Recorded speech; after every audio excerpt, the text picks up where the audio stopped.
Good morning. मैं doctor सरिता Kumawat, home science की associate professor, आपको ईवीएस यानी एनवायरमेंटल स्टडीज़ पढ़ा रही हूँ। पर्यावरण अध्ययन विषय में पढ़ा रही हूँ आपको।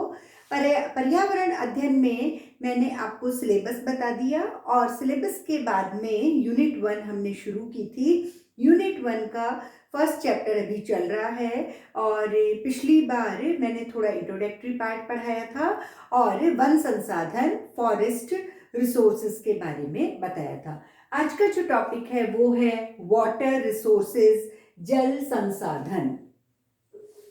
जल संसाधन के अंतर्गत जल यानी पानी आता है और पृथ्वी पर जितना भी जल है किसी भी रूप में, नदी, नाले, महासागर या फिर भूमिगत बांध में जहाँ भी है, तो पृथ्वी पर जितना भी जल है, सभी प्रकार का जो जल होता है वो वाटर रिसोर्सेज यानी जल संसाधन के अंतर्गत ही आता है। इसी के अंतर्गत हम पढ़ेंगे।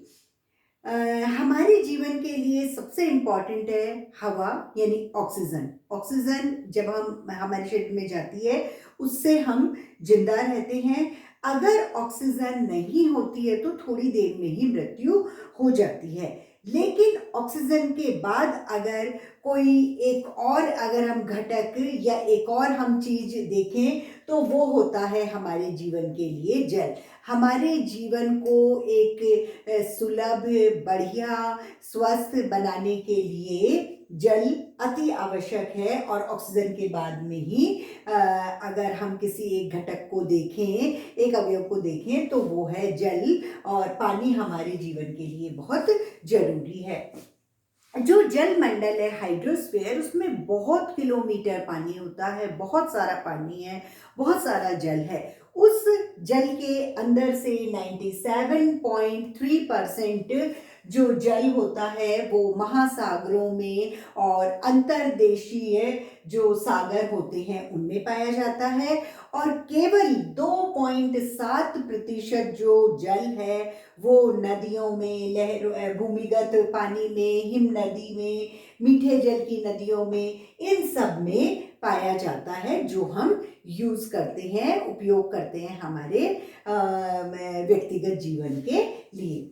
अगर हम वितरण में जल के वितरण को देखें या जल की प्राप्ति के साधनों को देखें, तो वितरण और प्राप्ति के जो साधन हैं उनके ऊपर निर्भर करते हुए हम जल संसाधन को दो भागों में बांटते हैं। वाटर रिसोर्सेज दो तरह के होते हैं, स्थलीय जल संसाधन यानी इनलैंड वाटर रिसोर्स, और दूसरा है महासागरीय जल संसाधन यानी ओशियन वाटर रिसोर्स। मतलब वितरण जो प्रणाली है जल की या फिर जो प्राप्ति के स्रोत हैं उनको आधार रखते हुए हमने जल संसाधन को वर्गीकृत किया है दो भागों में, स्थलीय और महासागरीय जल संसाधन। पहला है स्थलीय जल संसाधन, इनलैंड वाटर रिसोर्स। तो स्थलीय जल संसाधन जो होता है वो जनसंख्या के मतलब डायरेक्टली प्रोपोर्शनेट है कि जितना अधिक जल है वो हमारी जनसंख्या को उतना ही उपयोग में लाएगा और उपयोग में लाया जाएगा और जनसंख्या उससे खुश रहेगी, निरोगी रहेगी, उसको खाना, पानी, हर चीज मिल जाएगी। मतलब जनसंख्या जितनी है उतना उसको स्थलीय जल की जरूरत होती है। तो करीब 70% जो जनसंख्या है वो रहती है नदियों के पास, लहरों के पास, या फिर झील, ये सब जो प्रदेश हैं, मतलब जो भी ऐसे देश और प्रदेश हैं जहाँ की नदियाँ वगैरह होती हैं उसके आसपास में करीब 70% जनसंख्या पॉपुलेशन पाई जाती है। ये जो स्थलीय जल है वो नदी में, नहरों में, झील में, तालाब में, इन सब में पाया जाता है, क्योंकि वहीं से ही पानी की प्राप्ति होती है आम जनता को, आम जनसंख्या को, और वो अपने दैनिक यूज में उसको लेते हैं।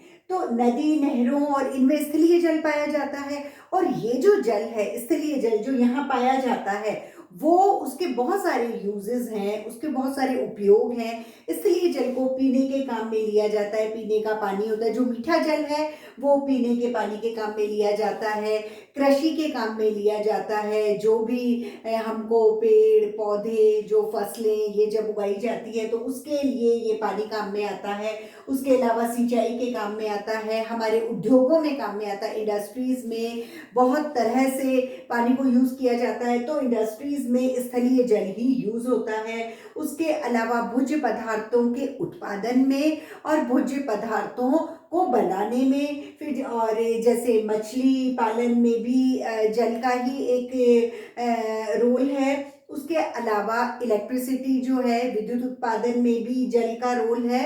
मतलब पानी जो है वो बिजली भी बनाता है, तो विद्युत उत्पादन होता है। पानी के साथ साथ जो है वो परिवहन भी होता है, ये जल मार्ग भी होते हैं। जल से कुछ खनिज की भी प्राप्ति होती है, और खनिज में स्पेशली नमक। नमक जो है वो हमको स्थलीय जल से प्राप्त होता है। फिर जो नगर या प्रदेश जहाँ पानी है उसका सौंदर्यीकरण जो है, मतलब वो ब्यूटीफुल लगता है पानी की वजह से। झरने गिर रहे हैं, नदी बह रही है, वहाँ पेड़ पौधे हैं, गार्डन है, ये सब। तो सौंदर्य जो है वो भी स्थलीय जल के कारण होता है। और वहाँ अच्छी मिट्टी का निर्माण होता है, आर्द्रता मॉइस्चर रहता है, तो कई जो फसलें हैं वो अच्छे से अच्छी होती हैं। और जो कुछ देशों और कई बार गांवों, इन सब की सीमा निर्धारण भी नदी, नदी के इस पार इस गांव का नाम है, नदी के उस पार एक दूसरा गांव है। तो मतलब सीमा निर्धारण जो है वो भी जल का एक उपयोग मान लीजिए आप, तो सीमा निर्धारण होता है। उसके अलावा अधिकतर जनसंख्या, अधिकतर लोग पानी के आसपास में रहना पसंद करते हैं। तो मानव की जो बस्तियां होती है, उनके आवास जो होते हैं, वो स्थलीय जल के आसपास में उनकी बसावट होती है। ये तो स्थलीय जल के बारे में हुआ। दूसरा है महासागरीय जल, ocean water resource. Ocean water resource जो है वो पृथ्वी का करीब 70% भाग जो है वो ओशियन वाटर रिसोर्स, मतलब महासागरीय जल से आच्छादित है। मतलब पूरा महासागर उसमें फैला हुआ है, और 3.5 किलोमीटर उसकी गहराई होती है। महासागर गहरे होते हैं, तो करीब 3.5 किलोमीटर उसकी गहराई होती है। और ये जो महासागर जो कवर्ड कर रखा है इतनी धरती को, पूरी पृथ्वी की, ये एक दूसरे कनेक्टेड है, एक दूसरे से जुड़े हुए हैं। लेकिन जैसे प्रशांत महासागर है, इसमें करीब हमारी पृथ्वी का आधा जल जो है वो समाया हुआ है। उसके अलावा हिंद महासागर, अंटार्कटिक, आर्कटिक, अंड महासागर, ये सब जुड़े हुए हैं। और ये हमारी पृथ्वी को करीब 70% भाग इसका ढके हुए रहते हैं। फिर महासागरीय जल जो है, ओशियन वाटर रिसोर्स, इसकी कुछ कैरेक्टरिस्टिक्स होती है, कुछ विशेषताएं होती है। तो महासागर का जो जल होता है वो, उसमें करीब 3.5% लवण पाए जाते हैं। और 3.5% जो लवण है उसमें सोडियम क्लोराइड यानी नमक जो है वो सबसे अधिक हम वहां से प्राप्त करते हैं।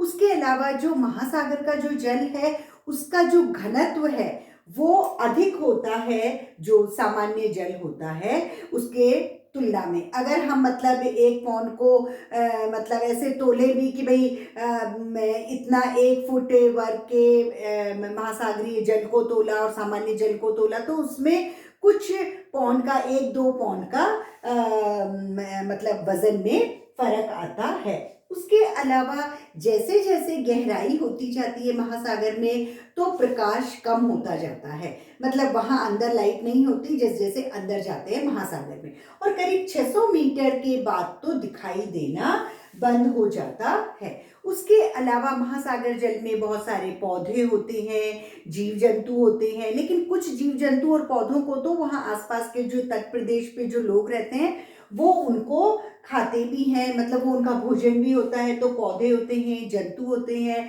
और महासागरों में बहुत अधिक लहरें चलती हैं, उसमें ज्वार भाटा होता है।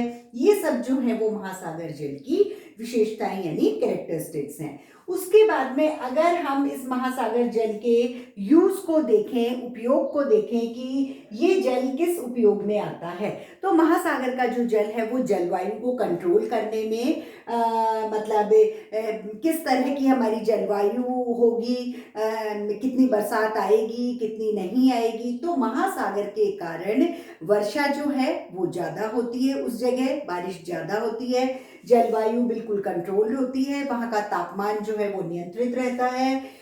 महासागरों से मछली उत्पादन का काम भी लिया जाता है, और महासागर से हम कुछ पेट्रोल, गैसेस, ये इन सब को भी हम वहाँ से प्राप्त कर सकते हैं। और उसके अलावा मनोरंजन के कारण भी हो सकते हैं ये, और वहाँ से इलेक्ट्रिसिटी, पावर, शक्ति भी बना सकते हैं महासागर जल से। और 98% जो अंतर्राष्ट्रीय परिवहन है, जो इंटरनेशनल ट्रांसपोर्टेशन है, वो महासागरों से होता है। ये सब ओशियन वाटर रिसोर्स की विशेषताएं और यूज हैं। उसके बाद में एक छोटा सा टॉपिक वाटर रिसोर्स में हम एक और ले रहे हैं, बहुत सारे टॉपिक हैं अभी इसमें, लेकिन एक छोटा सा टॉपिक है अंडरग्राउंड वाटर यानी भूमिगत जल। भूमिगत जल क्या होता है? भूमिगत जल का मतलब ये है कि जब बारिश आती है और बारिश निकल गई ऊपर सतह से, लेकिन जो कुछ पानी भूमि के अंदर रिसाव हो गया, अंदर उतर गया, वो भूमिगत जल होता है। और वो भूमिगत जल पीने के काम में भी आता है, सिंचाई के काम में भी आता है, इंडस्ट्रीज में भी काम में आता है। और जो भूमिगत जल जो है आजकल हम देख रहे हैं कि अंडरग्राउंड वाटर का लेवल जो है वो नीचा होता जा रहा है। जैसे जो हम बोरिंग वगैरह करवाते हैं, भाई ये 40 फीट पे पानी आ गया, 60 पे आ गया, 80 पे आ गया, 120 फीट पे आ गया, तो आजकल जो है वो भूमिगत जल स्तर जो है वो कम होता जा रहा है। उसके क्या कारण है? उसके कुछ कारण है कि जैसे वर्षा में कमी, बारिश बहुत कम हो रही है इसलिए भूमिगत जल स्तर कम हो रहा है, या फिर बहुत अधिक खनन होता है, कोई भी खनिजों को निकालने के लिए इतने गहरे गहरे खुदाई कर दी जाती है, तो वहाँ पानी जो है वो अंदर नहीं उतर पाता और भूमिगत जल स्तर जो है वो नहीं बढ़ पाता। उसके अलावा अधिकतर घरों में सबने अपने अपने बोरिंग खुदवा रखे हैं, तो उस एरिया में जो है वो भूमिगत जल स्तर कम हो जाता है, पीने के लिए बोरिंग करते हैं। फिर इंडस्ट्रीज में भी उनको जब पानी की ज़रूरत होती है तो वो भी हैंडपम्प यानी बोरिंग करवाते हैं, अंडरग्राउंड वाटर को निकालते हैं और उसको अपने उद्योगों में यूज़ करते हैं। तो भूमिगत जल स्तर को घटने से रोकने के कुछ उपाय हैं। मतलब भूमिगत जल स्तर घट रहा है लेकिन उसको हम रोक सकते हैं। कैसे रोकेंगे? जो कारण है उनको ही हम निवारण बना देंगे। जैसे अनावश्यक जल उपयोग है वो हम नहीं करेंगे तो जो है भूमिगत जल स्तर बना रहेगा। फिर छतों पे जो पानी इकट्ठा होता है तो उसका जल संचयन विधि से भी हम अंडरग्राउंड में हम उस पानी को भेज के और साल भर का पानी हमारे पास में स्टोर हो जाएगा। फिर जो ऐसी फसलें क्रॉप करेंगे, ऐसी फसलें बोएंगे जिसमें कि पानी कम यूज हो, तो कम जल को यूज करने वाली फसलों को हम उगाएंगे जिससे कि पानी की कमी नहीं होगी। उसके अलावा नदियों और इनमें जो उनके बिल्कुल नीचे वाली जगह पेंदे, वहाँ बहुत कुएं खोद देंगे जिससे कि जो वर्षा का पानी है वो उसमें इकट्ठा हो जाए।